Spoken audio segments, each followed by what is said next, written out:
What do you think of when I mention salt in the context of the Bible?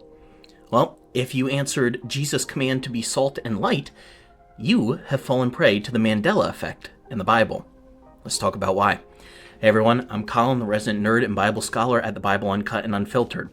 Now, before you get too upset at me, yes, Jesus does talk about being salt and light, but not in the way you may remember it, because he never commands us to be salt and light.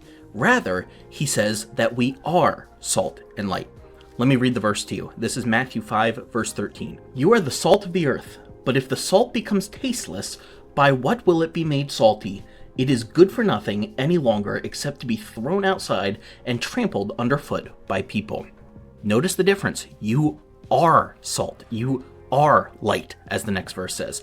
Not be salt and light, but you are that. It's not a command. It's not something that we need to work towards. Something we already are. That might seem like a tiny word difference, and some of you are probably rolling your eyes and going, Colin, really? Why are you making such a big deal out of this?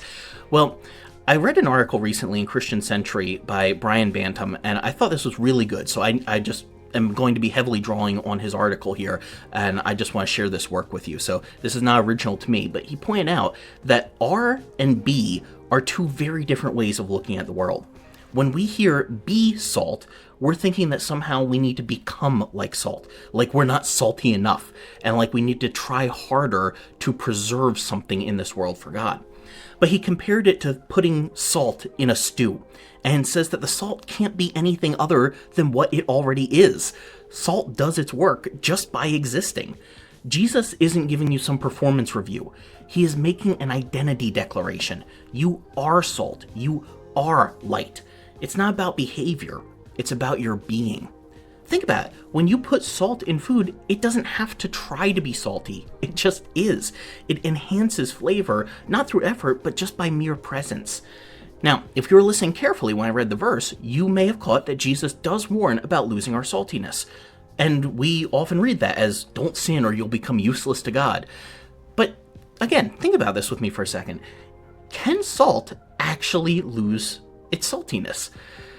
Not really, without it becoming something other than what it is. And so Bantam suggested that Jesus is likely playing with this impossibility of salt becoming saltless. It can't not be salt. It is what it is. You are what you are. Now, you might forget what you are, but you can't stop being what you are. See, the problem isn't that we fail to be salt. It's that we forget that we already are that. We forget that there's something inherent in us that brings out the flavor of those around us, if you will. We forget that identity is infused within us, as Bantam put it. Even when we lose salt through tears or sweat, it returns to our body through eating and drinking, through the sustenance of daily life together.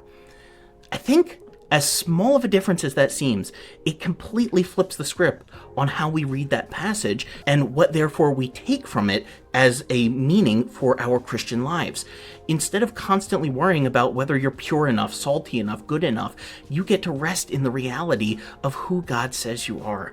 You don't have to try to manufacture saltiness. You don't have to perform your way into being light. Jesus looked at you and said, you are salt. You are light. Your presence matters, not because of what you do, but because of who you are.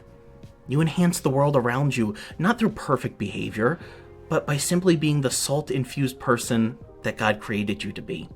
So stop trying so hard to be what Jesus already said you are. You're not working towards saltiness, you're living from it. If you found this helpful, let us know in the comments what other passages of scripture you have heard misinterpreted, where a tiny change like that really changes the meaning for application. I'd love to hear about it and maybe even make a video in the future. And if you enjoy this kind of content, be sure to check out our podcast, where we give the context of the Bible and talk through verses like this every week.